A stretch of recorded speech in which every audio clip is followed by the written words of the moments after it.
Whoopi Goldberg, the controversial host of the ABC talk show The View, has made some Christians furious with what she did after the attack on the Nashville Christian school that left 3 children and 3 adults dead.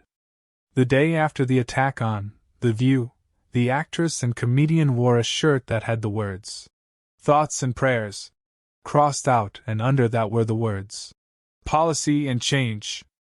The mocking of Christian prayer on the day after a Christian school was attacked, and people inside of it slaughtered, is shameful even for her. Republican co-host Alyssa Farah Griffin said that she agreed with Democrat Senator Chris Murphy with what he said about gun reform. He said, "Okay, if we can't move an assault weapons ban, I would be willing to say why don't we put in place trainings, background checks, mental health screenings to be able to have one," she said before Goldberg got furious. "Why are we compromising?" she said. "I don't mean to be rude to you, to cut you off. I am tired of trying to find a way to justify you being able to keep 75 guns in your house," she said.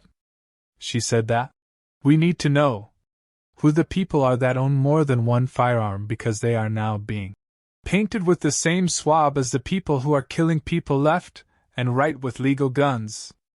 We will be talking about this issue forever if we start from a place of, we have to get all guns off the street, Griffin said. "No, it's not got all guns off the street. I don't have a tank. I can't go buy a tank," Goldberg said. "I don't say, give up all your guns. I don't know why you have to have 5,011 of them, but maybe you do," the host said. "But I want to know that you've got them. Because I want to be sure that I know what's going on in my periphery. These are our kids. They might not be your kids, but they're my kids. They're your kids. They're somebody's kids." "What the hell?" he said. "Check it out." A former teammate of the transgender suspect in the murders of 3 children and 3 adults at a Christian school in Nashville, Tennessee, said she received a message from the suspect before the killings. She spoke to CNN reporter Don Lemon on Monday and revealed that she received the cryptic message on Instagram. Averiana Patton, a former basketball teammate of the alleged shooter Audrey Hale, said she received the message at 9:57 a.m. and sent a screenshot of the message to her dad at 10:08 a.m. when he said she should call a suicide prevention hotline. At 10:13 a.m., Patton phoned the Nashville-Davidson County Sheriff's Office and then called the non-emergency line at 10:14 a.m. "I just couldn't believe it, like I know that I did. I tried to reach out, not even knowing that it was her. I just don't know," Patton said to CNN.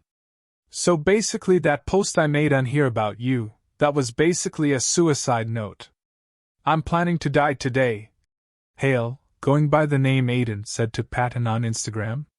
"This is not a joke," Hale said. "You'll probably hear about me on the news after I die. This is my last goodbye. I love you. See you again in another life," she said, signing it, "Audrey Aiden. Audrey! You have so much more life to live. I pray God keeps and covers you," Patton responded. "I know, but I don't want to live. I'm so sorry. I'm not trying to upset you or get attention. I just need to die.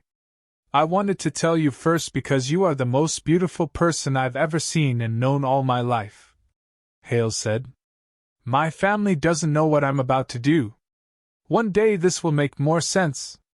I've left more than enough evidence behind. But something bad is about to happen," the murderer said. "I tried to comfort and encourage her and subsequently reached out to the suicide prevention helpline after being instructed to by my father at 10:08 a.m., Patton said to News Channel 5. "Audrey has shared with others that she had been suicidal in the past, and I knew to take this serious," she said. "I called Nashville's non-emergency line at 10:14 a.m. and was on hold for nearly 7 minutes before speaking with someone who said that they would send an officer to my home. An officer did not come to my home until 3:29 p.m., she said. After phone calls from friends and Audrey's name was released as the shooter at Covenant Nashville School, I learned that Audrey was the shooter and that she had reached out to me prior to the shooting," the friend said.